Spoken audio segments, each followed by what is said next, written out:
Hi, welcome to the Weekly Presser with Dr. Alvin Parker, the head football coach at Virginia Union University. Coach, you remained undefeated in CIAA play this past week, a tough road game, 44-34 win against Winston-Salem State down in Bowman Gray. Can you give us your thoughts on the game?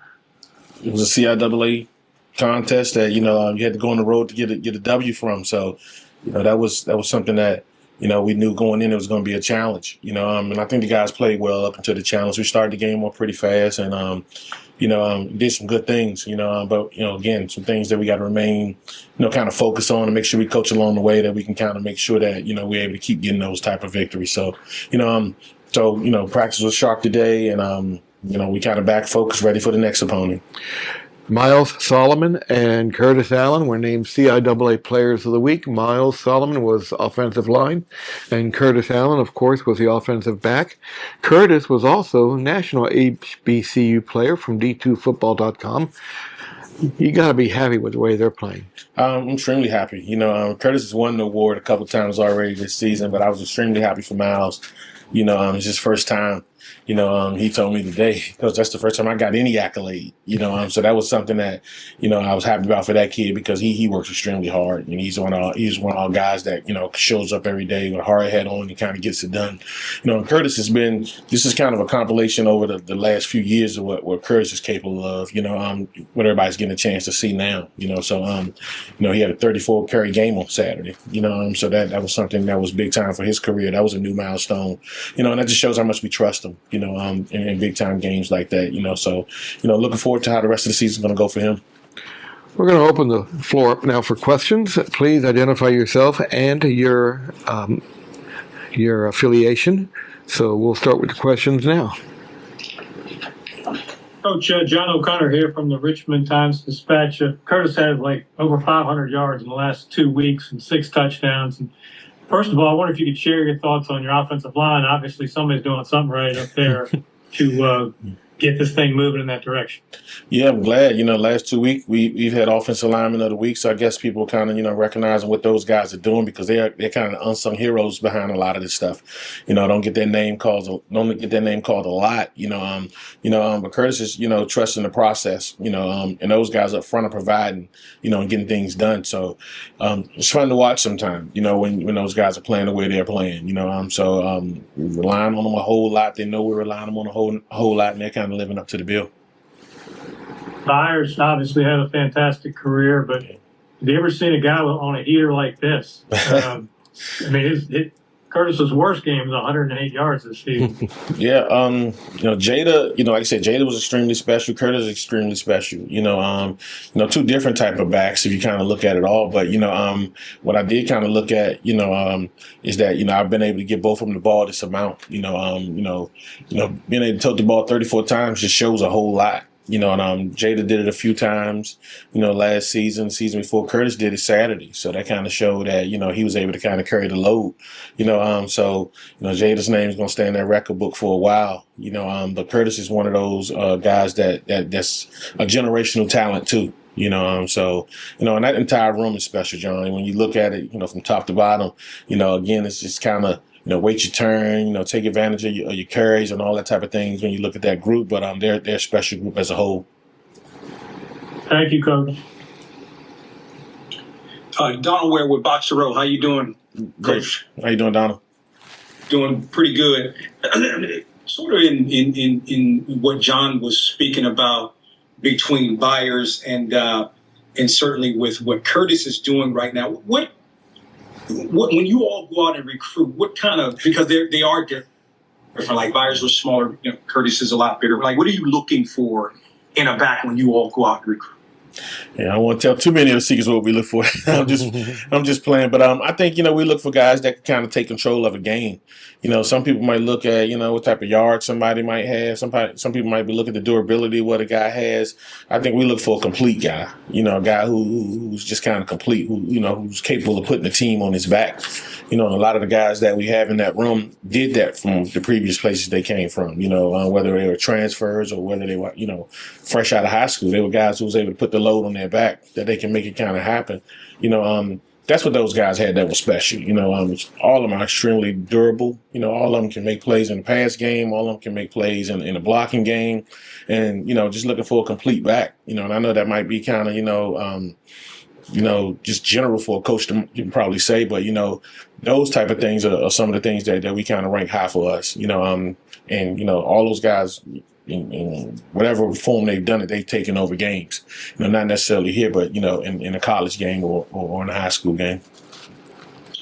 Yeah, with that, how are you able to keep? Because Curtis had he had a bunch of yards, almost 800 yards rushing last year. You were able to keep Jada for 3 or 4 years, All-American, the last 3 years anyway.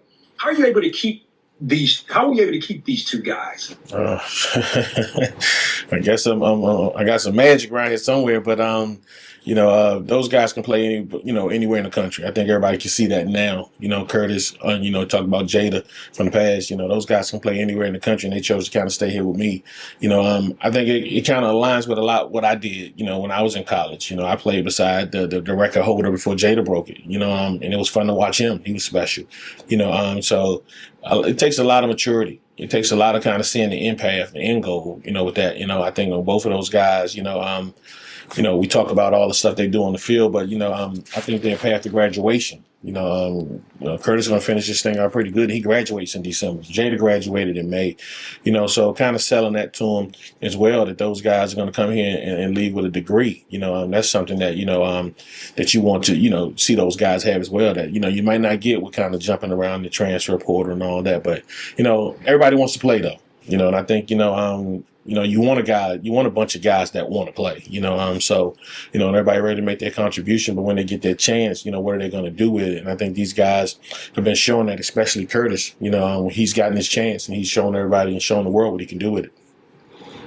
The last thought from an offensive line perspective, what are you in what you're running? Is it more system, and maybe even recruiting sort of those guys? What are you looking for in those guys when you recruit them? I think, our offensive line coach does a great job, Coach Brown. We had some good offensive line coaches since I've been here, so it kind of starts there. You got to get guys that fit into the system. I think, those guys play with, hunger, tenacity, and all of those things. So you want to see that from guys you're going to bring to join those guys. But, if you talk to our offensive line with some of the things that we do, those guys got to be just as smart as the receivers, the running backs, and things like that, that you might not see, a lot of different places. Those guys got to be so entrenched in scheme, to kind of know how things are going to work and how things are going to play out that, when you get to the game, those guys can make adjustments and they can still play hard, So I think that's a big thing we kind of look for in our offensive line, and guys that,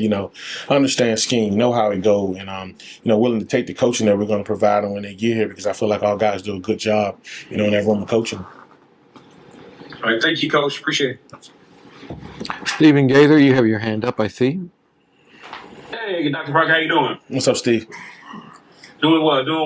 Just a question. Obviously, you guys are two-time defending champions and on way to number 3. Just obviously every time somebody lines up against you guys is a big game.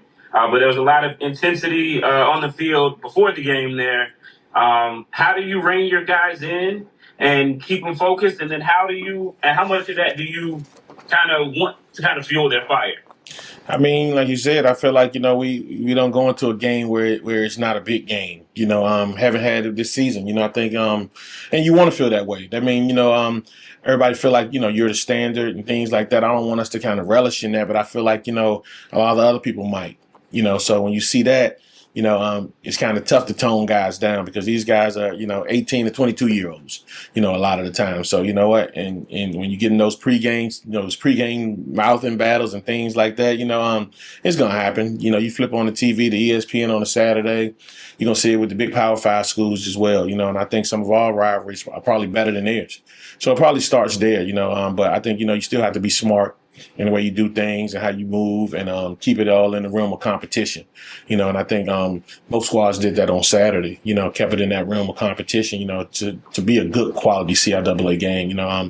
There's about 5,000 people there on Saturday, and I think they came to see a show, and they came to see something good. And I thought, both teams performed well just to show the level of the CIAA, in that type of environment. So, we look forward to it. We take it all in, and we embrace our place in this conference. We want to make sure we do everything we got to do to keep it. Yeah, and then lastly, you guys didn't. I think the penalties went down this week. Just talk about that, and moving forward. I'm guessing that's something that you like to see. Still not where we at, Steve. Still not where we need to be. Still a few extra things, some things like that we got to make sure we're cleaning up going forward. That we get to that. We still, searching for our perfect game. We're still searching for a game where we can play to the top level. We haven't played it yet. We're 4-1 right now. But we still hadn't played, that game that I can walk off saying, we left this out there. We did this. We did that. So I want to see one of those games. We're coming up against a tough team, in Elizabeth City this weekend. That we got to make sure that we're in position to do that. I tell everybody looking on the film, Elizabeth City's the best 1-4 team I've seen in the country. We got to be ready for those guys to go down there, down 17 to the Dismal Swamp. So to make sure we're ready for that game. Appreciate it, Coach. Good luck this week. Thank you. Are there any other questions for Coach Parker? Coach, I wanted to ask, was it the game plan to hold the ball as long as y'all did on offense, held the ball for over 41 minutes in that game last week? Well, it hasn't been, and I can't really say it was. You definitely want to, kind of control the game and things like that. And if it kind of results in you keeping the ball for 41 minutes, that speaks volumes. But, if we look at the stats, I don't think we were anywhere near the top in time of possession. And sometimes I think it's a overly used stat, a lot of the times. But, when you come out with that much of a gap, it's good to look at. It's just you got to go back and make sure that you kind of keep some things like that going. But ball control is something, especially when you're playing against teams that are extremely talented on offense. You want to make sure that you kind of going with that. It wasn't necessarily the game plan going in, but when you go through, I think from a coaching perspective, you got to be willing to adapt and make sure you're kind of doing some things to make it happen that way. And I think that's something that we did, as a coaching staff, during that game. To where you can look up at the end of the game, you look at the numbers, and you're like, "Woo, 41-19. That's probably never happened for us." So again, I can't say it was something going in, Chris, that was game plan. But I think we were able to adapt and adjust and make it, something that we can use to win that game. And I was also curious about going into this week. Elizabeth City finally got their first win. Pull out a little bit different things that we've seen over the first 4 games for them. Just kind of your thoughts on what you're expecting to see out of them. Yeah, I say it. Like I just said a few minutes ago, they're a good ball club. They're the best 1-4 team I've seen in the country. And I know, a lot of the traditions and a lot of the things that kind of going down. I spent a lot of my time down there. So I know what the expectation is. I know. Coach Jones, I know him very well. He's put together a good staff, and those guys, coach those guys up, to get a big time victory on Saturday. So I expect nothing less this coming week. So, it's business as usual around here. We got to make sure we're extremely prepared, and then we just coach these guys to the highest level, like we've been doing, and it's week by week for us. 1-0, and it might sound a little cliche, and when I hear coaches say it, up to this point, I thought it was cliche, but, the goal is to go 1-0. And we got to make sure we kind of just keep looking at it like that, not necessarily looking further than, what's becoming this Saturday. And I think our guys understand that now, more than ever, in terms of what we're asking them to do, how we ask them to prepare. And they're showing up every day with them hard hats on, and you're getting to work. So, today I thought we had an excellent practice. I thought we moved around pretty well with some things that we were trying to do. So, all this kind of goes into getting us to Saturday. So we feel good about, the trajectory on, and, want to keep it moving. Okay. Thanks, Coach. Appreciate it. Are there any other questions for Coach Parker? All right, Coach. Well, thanks again. We'll be doing this again next Tuesday at 2 o'clock. And let's go Panthers against Elizabeth City. Thank you, guys. Thank you.